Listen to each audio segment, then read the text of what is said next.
গরু ঘৃণা করেও তাকাবি না। বেড়া যদি দিবার চাস ওই লক লকা পাতা বাড়াতে ওই গাছত বেড়া দে, জোরে কর কথা ঠিক। কারণ গরু খালি খাবি না, পাড়িয়া ফেলে ধর্ষণ করবি। আজকে যৌবনকাল নষ্ট করলাম। আল্লাহ সময়ের শপথ করলেন, কারণ সময় অত্যন্ত গুরুত্বপূর্ণ একটা বিষয়। আজ থেকে 40 বছর আগে আব্দুল আলিম সময় নিয়ে একটা গান গাইছে, সময় মিশে মায়াই বন্দি থাইকা করলাম কত খেলা, পশ্চিমে তাকিয়া দেখো তোমার ডুইবা গেছে বেলা। বেলা মানে কি বোঝেন না? বেলা বোঝেন না? বেলা মানে সময়, আর বেলা নাই রে, মানে সময় আর নাই। এক পলকের নাই ভরসা, এক পলকের নাই ভরসা, মিশে সকল আশা, কখন বুঝি দারুণ ঝড়ে ভাঙবে তোমার বাসা। আমি যুবকদের বলতেছি, বাজার যৌবনটা নষ্ট করো না। হাসরের ময়দানে আল্লাহ প্রত্যেকটা বান্দাকে বলবে, তোর শৈশবকাল বুড়াকালের কোনো হিসাব দেওয়া লাগবে না, খালি যৌবনকালের হিসাব দেওয়া জান্নাতে চলে যাও। আজকে আমাদের বাংলাদেশের যুবকেরাই সবচাইতে অন্যায় অপকর্ম বেশি করতেছে। যখন চামড়া ঢিল হবে তখন আল্লাহর সাথে মিল দিবে, ধরে কোন কথা ঠিক কিনা? লাভ নাই। কারণ সরকারি চাকরি করতে গেলে যেমন বয়স লাগে, নামাজ পড়তে গেলে তেমন বয়স লাগবে। এই জন্য রাসূলের হাদিসে বলা হয়েছে 7 বছর থেকে নামাজের তালিম দাও, 7 বছর। আর 10 বছর থেকে জোর করে তাকে নামাজ ধরাও। যদি নামাজ যাবার না চাই তাহলে ঘাড় ধরে, ধরে কোন কি ধরে, এ কথা কন না কেন, ঘাড় ধরে মসজিদে নিয়ে যাওয়া লাগবে। তুমি খালি মসজিদে নিয়ে যাবার পারলে আমি আল্লাহর সব দায়িত্ব, ধরে কোন সুবহানাল্লাহ।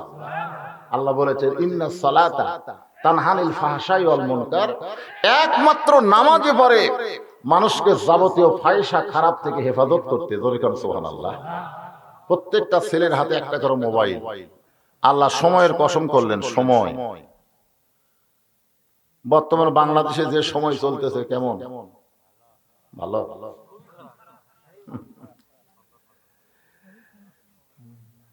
এই যেখানে আমাদের আপনাকে জনপ্রিয় নেতা পলক সাহেবের ব্যাপারে বলা হলো যে এত ভোট আপনারা দিবেন, উনি যে উঠবে এ ব্যাপারে কোনো সন্দেহ নাই, কিন্তু ভোটটা একটু বেশি দরকার। আমাকে একজন বলতে, হুজুর আগামী 7 জানুয়ারি কি হবে? আমি বললাম, আমি বলবো না ভাই, হুজুর মানুষ তোমরাই কও। কেন হুজুরা কিছু বললি দোষ, ধরে কোন কথা ঠিক, তোমরাই কও তো কি হবে, যা আসলে তাই, যা আসলো তাহলে 2000 কোটি টাকা খরচ করার দরকার কি ভাই? সময় বড় খারাপ। ছোট বাচ্চা নিয়ে আইছে হুজুরের কাছে, ফুরফুরার হুজুর, দোয়া দরুদ পড়ে ফু দেয়, কান্না থামে না। হুজুর কান্না থামতেছে না, ফু দেওয়া হবে না, তেল ফোড়া দেন, পানি ফোড়া দেন। হুজুর দোয়া দরুদ করে পানি ফোড়া দিছে, পানি খায় আরো জোরে কান্দে। মা বলতেছে, কি রে এটা কোন সময়, দোয়া দরুদ দেয় কান্না থামে না। একজন বলতেছে, শোনেন এই দোয়া দরুদের দরকার নেই, একটা মোবাইল কিনা চলে সামনে ধরেন, ওর কান্না থামে যাবে। একটা মোবাইল কিনা গেম চালু করে দিবে, ওই আর কান্দে না। ওই মোবাইল দেখা ছাড়া ভাতই খায় না। রাখিনি বলতে আপনি বলেন, যে সময় মাসুম বাচ্চারা মোবাইল দিয়ে কান্না থামাতে হয়, মোবাইল দিয়ে ভাত খাওয়াতে হয়, এই সময় ভালো, এই সময় ভালো। সেই সময়ের কসম আল্লাহ করছে। আল্লাহ জানে সময় অত্যন্ত গুরুত্বপূর্ণ। তুমি যখন বুড়ি হবা তখন বোরকা পরবা, যখন একটা বুড়াও পর্যন্ত তোমার দিকে তাকায় না, ওই সময় তুমি বোরকা গাওয়া দিয়ে ঘুরতেছ, মরা লাগবি ভাই, বোরকা ছাড়া উপায় নেই। তোমার যুবতী অবস্থায় কি করছো? 50 বছর আমের গাছের গোড়ায় বেড়া দিচ্ছে। একজন তাই বেড়া কেন দিচ্ছেন ভাই? গরু যদি খায়। আরে পাগলা, 50 বছর আমের গাছের দিকে গরু ঘৃণা করেও তাকাবি না। বেড়া যদি দিবার চাস ওই লক লকা পাতা বাড়াতে ওই গাছত বেড়া দে, জোরে করে কথা ঠিক। কারণ গরু খালি খাবি না, পাড়িয়া ফেলে ধর্ষণ করবি।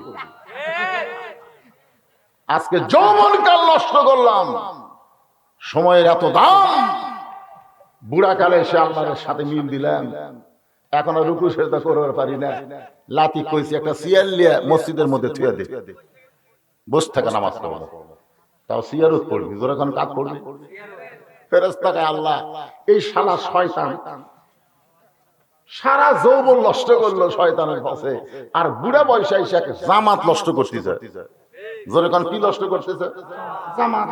কারণ পায়ের গোড়ালির সঙ্গে গোড়ালি মিল করে কাতার সোজা করা লাগবে, আর সিয়ার থাকার কারণে ওইটার হচ্ছে না। এই কথা কর না কেন? আপনারা বলেন তো, সিয়ার যারা নিয়ে নামাজ পড়ে এরা কি যৌবন থেকে নামাজ পড়ছে? আমার এলাকার একটা সিয়ার আমি যৌবন থেকে নামাজ পড়া দেখিনি। যে শ্যালো মেশিন চালু করে না, এমনি বাড়ি থুয়ে দিছে। আর যদি 2 বছর পর চালু করবার যান, দেখবেন ওর বল বিয়ারিং সব জাম মারছে, খালি ঘুরতেছে করে, কিন্তু চালু হয় না। সবাই বলতেছে ভাই চালু না থাকার কারণে এর বল বিয়ারিং শেষ রে। আজকে নামাজ যৌবন কালে না ধরার কারণে হাঁটুর বিয়ারিং গেছে, মাজার বিয়ারিং গেছে, সব বিয়ারিং জাম ধরছে। ওই এখন সিয়ারলে বসে গেল। সময়ের কসম করে আল্লাহ বললেন, ইন্নাল ইনসানা লাফি খুসর, নিশ্চয় মানুষগুলো ক্ষতির ভিতরে। নিশ্চয় মানুষগুলো কার ভিতর? এ কথাকে আমার না আল্লাহ। এখন আমার সঙ্গে সবাই বলবেন আদর করে, সবাই বলেন আদর করে। মানুষ আল্লাহ বানায়া কেমনে দিবেন ক্ষতির মধ্যে ফেলিয়া। আল্লাহ ইবলিসকে বললো, কে রে ইবলিস? সব ফেরেশতা আদমকে সিজদা করলো, আর তুই করলি না কেন? ইবলিস কয়, আল্লাহ 6 লক্ষ বছর আপনাকে সিজদা দিছি, যে মাথা দিয়া, যে কপাল দিয়া, সেই কপাল আদমের পায়ে লাগাবো না। আল্লাহ কয়, বের হয়ে যা, আমার রহমতের হৃদয়ের মধ্যে, হেদায়েতের মধ্যে তোর জায়গা নেই। শয়তান কয়, আল্লাহ 6 লক্ষ বছর আপনাকে সিজদা করলাম, আর আদমকে একটা সিজদা করলাম না, তার কারণে আপনি আমাকে বাইর করে দিচ্ছেন। আল্লাহ কয়, শয়তান তুই জানিস না, আমি আল্লাহ আদমকে এত ভালোবাসি, আমার চাইতো বেশি। একটা সেজদা না করার কারণে তোর 6 লক্ষ বছরের সেজদা বাতিল করেছি।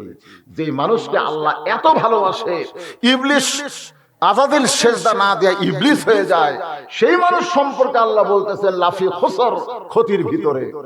কারণ আছে না নাই? যেখানে ইবাদতের কথা আছে, যারা আলেম ওলামা আছে তারা ভালো বুঝবেন। যেখানে আল্লাহ কোরআন ইবাদতের কথা বলেছেন, সেখানে কি বলেছেন? ওমা খলাকতুল জিন্না ওয়াল ইনসা ইল্লা লিয়াবুদুন, জিন এবং মানুষকে আমার ইবাদতের জন্য সৃষ্টি করছি। আর ক্ষতি বলার সময় আল্লাহর বলা লাগতো, কি বলা লাগতো? ইন্নাল জিন্না ওয়াল ইনসানা লাফি খুসর, নিশ্চয় জিন এবং মানুষ ক্ষতির ভিতরে।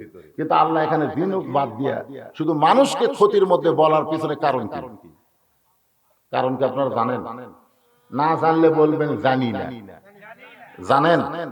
ওই যে মেলা ঘুরতেছে, লাস্টে তবারক দেওয়ার সময় আসবে, কিছু কিছু আছে না নাই? আপনাকে সিংড়ার একটা গুরুত্বপূর্ণ, সেটা হলো তবারক থাকবে। আমি আমার ওয়াজের জীবনে এমন কোনো মাহফিল পাইনি যেখানে তবারক নাই। আজকে তারা ধান দাঁড়াচ্ছে, শেষ বেলায় যাওয়া লাগবে। আল্লাহ তাআলা সূরা 3-এর 4টা শপথ করে বললেন, একটু খেয়াল করেন, অত্তিন ওয়াজাইতুন ওয়াতুরি সিনিন ওয়া হাযাল বালাদিল আমিন। আল্লাহ 4টা শপথ করে বললেন, লাকাদ খালাকনাল ইনসানা ফি আহসানি তাকওয়িম। মানুষকে আল্লাহ সর্বোত্তম আকৃতিতে সৃষ্টি করছে। কয়টা শপথ করছে? 4টা শপথ করে আল্লাহ মানুষের গুণের কথা বললেন, সৌন্দর্যের কথা বললেন, আবার সে আল্লাহ বললেন মানুষগুলো ক্ষতির ভিতরে। এই কথা বলার পিছনে কারণ হলো আল্লাহ মানুষকে এত ভালোবাসে যে ভালোবাসার কারণে মানুষ ক্ষতির মধ্যে পড়ুক, এটা আল্লাহ চায়। এজন্য আল্লাহ বললেন, ইল্লাল্লাযীনা আমানু ওয়া আমিলুস সলিহাতি ওয়া তাওয়াসাউ বিল হাক্কি ওয়া তাওয়াসাউ বিস সবর। এখানে কয়টা কথা আছে? আমাকে রাত 11টায় দিয়েছেন টেসে, আমি 4টা কথাই বলবো সময় অনুসারে। মনে করেন না যে ছোট ছোট বাচ্চারা সামনে বসে সব ঘুম পাচ্ছে, তো মাদ্রাসার পোলা, এর কামই হলো ঘুম পাড়া।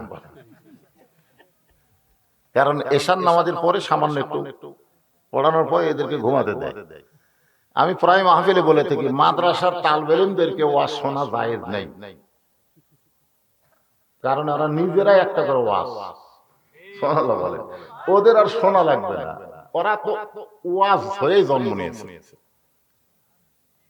সুবহানাল্লাহ বলেন না কেন? এই পুস্তকগুলোকে আপনি চিনেন?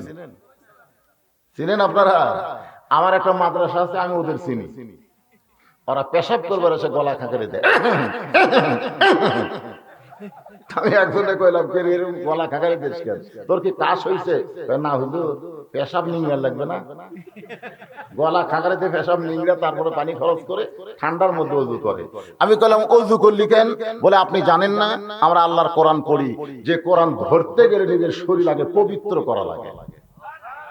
যারা আল্লাহর কোরআনের সঙ্গে সম্পর্ক করে তাদেরকে কোনো বক্তার ওয়াজ শোনা লাগবে না, এরা নিজেরা একটা করে ওয়াজ, জোরে কোন কথা ঠিক কিনা? যারা রাস্তা দিয়ে চলার সময় ফেরেশতা পায়ের তলে পাখা বিছিয়ে যায়, আমরা মনে করি পা পড়ে মাটিতে, আসলে মাটিতে পড়ে না। এই বাচ্চাগুলো ছোট ছোট মাসুম বাচ্চারা সব সামনে বসে আছে। কিরে বাজান, তোরা ঘুমায়? আল্লাহ লা ইয়ামাসসুহু ইল্লাল মুতাহহারুন, ততক্ষণ পর্যন্ত স্পর্শ করতে পারবা না যতক্ষণ পবিত্র না হবে। আজকে আগডম বাগডম ঘোড়ারম সাথে ঢাক ঢোলক ঝাঁদর বাদে ওই প্রাইমারির জন্য এক নেতা বলল, সরকার দেখেন কি বিল্ডিং করে দিছে, একটা নেতাও বলতে পারতেছে না যে একটা হাফিজি মাদ্রাসা একটা বিল্ডিং করে দিছে। জোরে করে কথা ঠিক না? যেই পড়া হলো শয়তানের পড়া, সেই পড়ার জন্য কোটি কোটি টাকা খরচ, আর যেটা আল্লাহর পড়া সেই পড়ার জন্য ছায়া চিন্তা ভিক্ষা করে চলার লাগে। আজ বুঝবা না, মোরা যাও, তোমার লাশের পাশে কোরআন পড়ে কে? আমি প্রত্যেকটা মাহফিলে বলেছি, কোন নেতা মরে গেলে ওর জন্য কোরআন পড়া জায়েজ নাই, কোরআন পড়া জায়েজ নাই। কারণ মরা মানুষের জন্য কোরআন আল্লাহ দেয়নি, কোরআন দিয়েছে জীবিত মানুষের হেদায়েত। জোরে কোন কথা ঠিক কিনা? ওয়ানুনাজ্জিলু মিনাল কুরআনি মা হুয়া শিফাউ ওয়া রাহমাতুল লিল মুমিনিন। আল্লাহু আকবার। আল্লাহ বললেন ইল্লাল্লাযিনা আমানু, যারা আমাকে বিশ্বাস স্থাপন করেছে। ভাই ছোট বাচ্চাদের কাছে ওয়াজ করতেছেন, আপনারা একটু মনোযোগ দিয়ে শুনেন। আমরা আল্লাহকে বিশ্বাস করি, এই কথাটা সবাই বলেন, আমরা বিশ্বাস করি। সাহাবীরা বললেন, হুজুর বিশ্বাস সম্পর্কে আমরা জানতে চাই। আল্লাহ রাসূল বললেন, ইকরার বিল লিসান, তাসদিক বিল জানান, আমল বিল আরকান, এরই নাম হলো ঈমান। এক নম্বর ঈমান। ঈমান যদি ঠিক না থাকে আপনি যত আমল করেন কাম হবে না। হবে? এই যখন হবে ঈমানই ঠিক নাই, যত ভালো আমল করেন আপনি জান্নাতে যাওয়ার পারবেন না। যার প্রমাণ হলো নবীর চাচা আবু তালেব। আল্লাহ রাসূল বলেছেন, মায়ের পেটে আমি এতিম হয়েছি, কিন্তু দুনিয়াতে আসার পর আমি এতিম না। সাহাবারা জিজ্ঞাসা করলো, হুজুর মায়ের পেটে আপনি এতিম হলেন, দুনিয়াতে আসার পরে আপনি এতিম না কেমনে?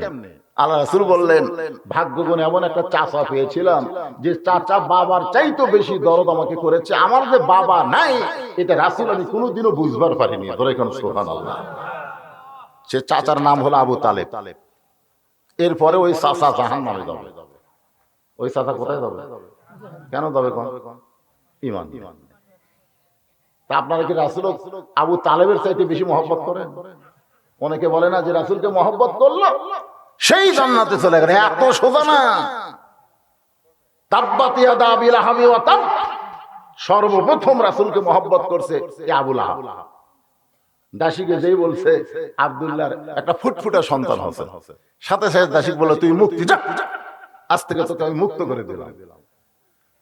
আল্লাহর নবী দুনিয়াতে আসার সাথে সাথে আবু লাহাব এত খুশি যে একটা দাসী পর্যন্ত মুক্ত করে দিল। আপনার বলেন তো আবু লাহাব কি জান্নাতে যাবে? না। সবচাইতে দানবী আপনারা কয় টাকা দান করছেন? পৃথিবীতে সবচাইতে বড় দানবীর হলো হাতেম তাই। নাম কি? হাতেম তাই। এই হাতেম তাইও জাহান্নামে যাবে। এত বড় দানবীর হওয়ার পরেও জাহান্নামে যাওয়ার কারণ হলো তার ঈমান নাই। ন্যায়পরায়ণ শাসক তাকে বেঈমান হওয়ার কারণে জাহান্নামে যাইতে হবে। জান্নাতে যাইতে গেলে আমল যাই থাক, ঈমানটা ঠিক থাকা লাগবে। দরকার ঠিক কিনা? আল্লাহ রাসূল বলেছেন এক হাদিসে, তুমি যদি ঈমান নিয়ে মরবার পারো, তোমার যত পাপ থাকুক না কেন, আমি রাসূল তোমাকে সুপারিশ করে জান্নাতে পৌঁছে দিব। তাহলে কি নিয়ে মরা লাগবে ভাই? একটু মনোযোগ দিয়ে শোনা লাগবে। আজকে বাংলা